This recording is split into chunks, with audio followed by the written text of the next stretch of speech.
तो जय हिंद दोस्तों, आप सभी का स्वागत है करण जी क्लासेस में। तो आज हम लेकर आ चुके हैं इंटर बोर्ड से पेपर जो 9 फरवरी का होने वाला है। तो सब्जेक्ट हिस्ट्री है। तो चलिए हम हर प्रश्न को स्टेप बाय स्टेप देखते हैं। क्वेश्चन नंबर 1, मोहनजोदड़ो का उल्लेखन किसने किया था? Option A S N. Rai, option B Dayaram Sahni, option C B K. Thapar, option D Rakhaldas Vajpeyi. आपका राइट आंसर होगा ऑप्शन डी रखालदास वाजपेयी होगा। अगला प्रश्न चल रहा है। अगला प्रश्न है 2 नंबर, हल से जुते खेत के साक्ष्य किस हड़प्पा स्थल से मिले हैं? आपका राइट आंसर होगा option A Mohenjodaro, option B Lothal, option C Kalibangan, option D इनमें से कोई नहीं। आपका राइट आंसर होगा ऑप्शन सी होगा कालीबंगन होगा। अगला प्रश्न है 3 नंबर, हड़प्पाई मुहर मुख्यतः किससे बनी थी? ऑप्शन ए बलुआ पत्थर से, ऑप्शन बी सिलखड़ी पत्थर, ऑप्शन सी संगमरमर, ऑप्शन डी सोना। आपका राइट आंसर होगा ऑप्शन बी सिलखड़ी पत्थर से बना था। अगला प्रश्न देख रहे हैं, हड़प्पा स्थलों से किन जंगली जानवरों की हड्डियां मिलती है? ऑप्शन ए हरा सुअर, ऑप्शन बी हिरन, ऑप्शन सी घड़ियाल, ऑप्शन डी इनमें से सभी। का राइट आंसर होगा ऑप्शन डी इनमें से सभी से मिलता है। सभी जानवरों में से, जैसे में सुअर से भी मिलता है, हिरन से भी मिलता है, घड़ियाल से भी मिलता है, इसलिए इनमें से सभी होगा। अगला प्रश्न है 5 नंबर, मानकों में छेद करने के विशेष उपकरण किस स्थल पर मिलते हैं? Option A Dholavira, option B Lothal, option C Chanhudaro, option D इनमें से सभी। आपका राइट आंसर होगा ऑप्शन डी इनमें से सभी होगा। अगला प्रश्न है, मेसोपोटामिया के लेखक में वनिता हाजा पक्षी का संबंध किस स्थल से है? Option A Dilmun, option B Meluhha, option C Magan, option D इनमें से कोई नहीं। आपका सही आंसर होगा ऑप्शन बी मेहुआ होगा। क्वेश्चन नंबर 7, हड़प्पा किस नदी के किनारे स्थित है? तो आपका राइट आंसर होगा ऑप्शन डी रावड़ी है। अगला प्रश्न देख रहे हैं, क्वेश्चन नंबर 8, भारतीय पुरातत्व का पिता किसे कहा जाता है? तो आपका राइट आंसर होगा ऑप्शन ए कनिंघम को कहा जाता है। अगला प्रश्न है क्वेश्चन नंबर 9, 1830 के दशक में ब्राही और ख्रोष्टी लिपि का अर्थ किसने निकाला? तो आपका राइट आंसर होगा 9 के ए जेम्स प्रिंसेप ने निकाला था। अगला प्रश्न है 10 नंबर, प्रयाग प्रस्थित में समुद्रगुप्त की तुलना किस देवता से की गई है? आपका राइट आंसर होगा ऑप्शन डी इनमें से सभी ने किया था। क्वेश्चन नंबर 11, सूर्यदर्शन झील का निर्माण किस काल में हुआ था? तो आपका राइट आंसर होगा ऑप्शन ए मौर्य काल में हुआ था। अगला प्रश्न है 12 नंबर, तलीम संगम सहित के उल्लवर किसे कहा जाता है? तो आपका राइट आंसर होगा ऑप्शन बी अल्वाहा को कहा जाता है। अगला प्रश्न है 13 नंबर, अर्थशास्त्र के लेखक कौन है? तो आपका आंसर होगा ऑप्शन सी कौटिल्य है। क्वेश्चन नंबर 14, धम्म के प्रचार के लिए धम्म महामात्र की नियुक्ति किसने की थी? तो आपका राइट आंसर होगा ऑप्शन सी अशोक ने की थी। 9 फरवरी को आने वाला है हिस्ट्री में। तब अगला प्रश्न है 15 नंबर, श्रावस्ती किस महाजनपद की राजधानी थी? तो आपका राइट आंसर होगा ऑप्शन बी कुशल था। अगला प्रश्न है 16 नंबर, कनिष्क का राज्यारोहण कब हुआ? आपका राइट आंसर होगा ऑप्शन ए 78 ईस्वी में हुआ था। अगला प्रश्न है 17 नंबर, पाणिनि ने किस व्याकरण ग्रंथ की रचना की है? तो आपका राइट आंसर होगा ऑप्शन बी षष्ठाध्यायी है। अब अगला प्रश्न है 18 नंबर, कुंती और निषदी के लेखक कौन है? तो आपका राइट आंसर होगा ऑप्शन बी महाश्वेता देवी ने है। तो अगला प्रश्न है 19 नंबर, हिडिंबा किसकी पत्नी थी? तो आपका राइट आंसर होगा ऑप्शन बी भीम के थी। तो अगला प्रश्न है 20 नंबर, पुरुष सूक्त किस देव वेद का हिस्सा है? तो आपका राइट आंसर होगा ऑप्शन ए ऋग्वेद का हिस्सा है। तो अगला प्रश्न देख रहे हैं क्वेश्चन नंबर 21, जरथुस्त्र कहाँ के चिंतक थे? तो आपका राइट आंसर होगा ऑप्शन ए ईरान के थे। अगला प्रश्न है 22 नंबर, बुद्ध ग्रंथ में हमें कितने संप्रदायों या चिंतक परंपराओं का उल्लेख मिलता है? तो आपका राइट आंसर होगा ऑप्शन डी 64 मिलता है। अगला प्रश्न है 23 नंबर, बुद्ध की कोशिकाएं किस पीठक में रखी गई थी? तो आपका राइट आंसर होगा ऑप्शन सी शस्त्र पीठक में रखी गई थी। अगला प्रश्न है 24 नंबर, अजित केशव कम्बलिन किस धर्म या संप्रदाय के संबंधित थे? तो का राइट आंसर होगा ऑप्शन बी लोकायत के थे। अगला प्रश्न देख रहे हैं क्वेश्चन नंबर 25, बुद्ध की मृत्यु कहाँ हुई थी? तो आपका राइट आंसर होगा ऑप्शन डी कुशीनगर में बुद्ध की मृत्यु हुई थी। अगला प्रश्न है 26 नंबर, बुद्ध के बचपन का नाम क्या था? तो आपका राइट आंसर होगा ऑप्शन ए सिद्धार्थ था। अगला प्रश्न है 27 नंबर, किसके कहने पर बुद्ध ने संबंध में महिलाओं को प्रवेश करने की अनुमति दी थी? तो आपका राइट आंसर होगा ऑप्शन ए आनंद के कहने पर महिलाओं की अनुमति मिली थी। अगला प्रश्न देख रहे हैं क्वेश्चन नंबर 28, कलकत्ता में इंडियन म्यूजियम की स्थापना कब हुई थी? तो आपका राइट आंसर होगा ऑप्शन ए 1814 ईस्वी में हुआ था।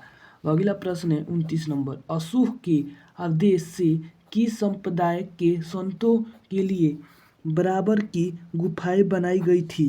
तो आपका राइट आंसर होगा ऑप्शन बी आजीवक के गुफाएं बनाई गई थी। अब अगला प्रश्न है 30 नंबर, किताब उल हिंदी में कितने अध्याय हैं? तो आपका राइट आंसर होगा ऑप्शन डी 80 है। अगला प्रश्न है 31 नंबर, फारसी और अरबी भाषा के अलावा अल बिरूनी को किस भाषा का ज्ञान था? तो आपका राइट आंसर होगा ऑप्शन सी होगा संस्कृत का भाषा का ज्ञान था। तब अगला प्रश्न देख रहे हैं 32 नंबर, इबन बतूता किसके शासन काल में भारत आया था? तो आपका राइट आंसर होगा ऑप्शन बी मुहम्मद बिन तुगलक के शासन में आया था। अगला प्रश्न है 33 नंबर, फारसीसी जेहरोली जेव ब्रेटसेस्ट तैवनियर ने कितनी बार भारत की यात्रा की है? तो आपका राइट आंसर होगा ऑप्शन डी 10 बार भारत की यात्रा की थी। 10 बार नहीं है, 6 बार होगा यात्रा। अगला प्रश्न है 34 नंबर, फ्रांसवा बर्नियर कितने वर्ष तक भारत में रहा? आपका राइट आंसर होगा ऑप्शन डी 12 वर्ष तक रहा था। क्वेश्चन नंबर 35, जगन्नाथ मंदिर कहाँ स्थित है? तो आपका राइट आंसर होगा ऑप्शन ए पुरी में जगन्नाथ मंदिर स्थित है। अगला प्रश्न है 36 नंबर, अलगावद किस देवता की उपन्यास करते थे? आपका राइट आंसर होगा ऑप्शन डी विष्णु का करते थे। अगला प्रश्न है 37 नंबर, निम्नलिखित में से कौन नयनार संत नहीं है? आपका राइट आंसर होगा ऑप्शन डी अंडाल है। अगला प्रश्न है 38 नंबर, ख्वाजा मुइनुद्दीन चिश्ती का दरगाह कहाँ है? तो आपका राइट आंसर होगा ऑप्शन बी अजमेर में है। अगला प्रश्न देख रहे हैं क्वेश्चन नंबर 39, अमीर खुसरो किसके अनुयायी थे? तो आपका राइट आंसर होगा ऑप्शन ए निजामुद्दीन औलिया के थे। अब अगला प्रश्न है 40 नंबर।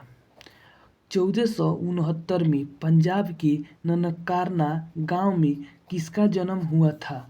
तो आपका राइट आंसर होगा ऑप्शन ए गुरु नानक का 1469 में पंजाब के नानकार गांव में जन्म हुआ था। अगला प्रश्न है 41 नंबर। खालसा पंथ की स्थापना किसने की है?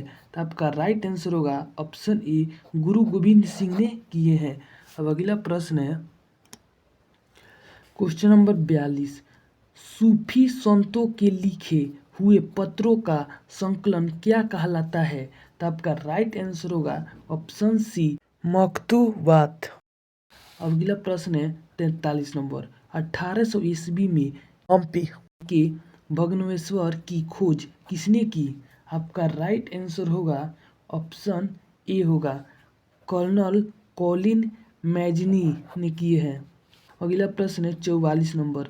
दक्षिण भारतीय मंदिरों में भय गोपुरम को जोड़ने का क्षण किसे जाता है? का राइट आंसर होगा ऑप्शन डी कृष्णदेव राय को कहा जाता है। अगला प्रश्न है 45 नंबर। निकोलो दे क्रांति किस देश का व्यापारी था? तब का राइट आंसर होगा ऑप्शन सी इटली का था व्यापारी। Question number 46।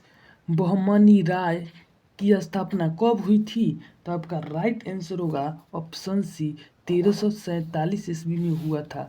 अगला प्रश्न है 47 नंबर। विजयनगर के संरक्षण देवता विरूपाक्ष किस देवता के एक रूप माने जाते हैं? तो आपका राइट आंसर होगा ऑप्शन बी शिव को माना जाता है। प्रश्न संख्या 48। विजयनगर के मंदिरों की क्या विशेषता है? तो आपका राइट आंसर होगा ऑप्शन डी इनमें से सभी होता है। ऊंचे गोपुरम, रथ गोलिये, कल्याण मंडप। आपका राइट आंसर होगा ऑप्शन डी इनमें से सभी। अब अगला प्रश्न देख रहे हैं क्वेश्चन नंबर 49। कृष्णदेव राय के कद काठी का वर्णन किस विदेशी यात्रा ने किया है? तो आपका राइट आंसर होगा ऑप्शन बी डोमिंगो पेस किए हैं। अगला प्रश्न है 50 नंबर। हम्पी को यूनेस्को द्वारा विशेष पुरातत्व स्थल कब घोषित किया गया? तो आपका राइट आंसर होगा ऑप्शन सी 1986 में किया गया था। अगला प्रश्न है 51 नंबर। दूसरे गांव में ठेके पर खेती करने वाले खेतिहर क्या कहलाते हैं? तो आपका राइट आंसर होगा ऑप्शन बी पाही काश्त कहा जाता है। अगला प्रश्न है 52 नंबर। आलू, टमाटर और मिर्च भारत में कब से उपजाए जाते हैं? तो आपका राइट आंसर होगा ऑप्शन डी 17वीं सदी से उगाए जाते हैं। आलू टमाटर की खेती होती थी। यह VVI प्रश्न है, देख लीजिएगा। अगला प्रश्न देख रहे हैं क्वेश्चन नंबर 53। उस भूमि को क्या कहा जाता है था जो कभी खाली नहीं छोड़ी जाती थी? तो आपका राइट आंसर होगा ऑप्शन ए पोल्जा कहा जाता है। अगला प्रश्न है 54 नंबर।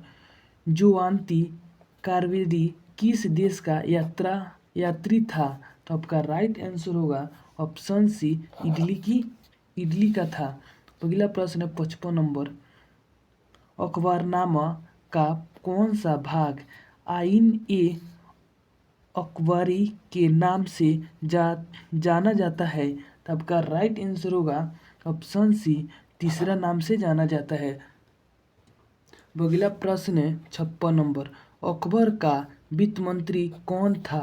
तो आपका राइट आंसर होगा ऑप्शन बी टोडरम था। अगला प्रश्न है 57 नंबर। अकबर की मृत्यु कब हुई थी? तो आपका राइट आंसर होगा ऑप्शन सी 1605 ईस्वी में अकबर का मृत्यु हुआ था। अगला प्रश्न है 58 नंबर। पानीपत की तीसरी लड़ाई में मराठों को किसने हराया था? तो आपका राइट आंसर होगा ऑप्शन बी अहमद शाह अब्दाली ने हराया था। अगला प्रश्न है 59 नंबर, औरंगजेब कब गद्दी पर बैठे थे? तो आपका राइट आंसर होगा ऑप्शन सी 1658 में औरंगजेब गद्दी पर बैठे थे। तो अगला प्रश्न देख रहे हैं, क्वेश्चन नंबर 60, भारत का अंतिम मुगल बादशाह कौन था? तो आपका राइट आंसर होगा ऑप्शन ए बहादुर शाह जफर थे। हम जितना प्रश्न बताए हैं 60, उसमें से आपका 30 या 20 प्रश्न जरूर आएगा जो हम बताएं। अब अगला प्रश्न हम बताएंगे कल। जो 60 प्रश्न दिए आप इसको गौर से देख लीजिएगा। तो अब अगला वीडियो में मिलते हैं। अगर वीडियो अच्छा लगे तो लाइक, सब्सक्राइब और शेयर करना है। चलिए, जय हिंद, जय भारत।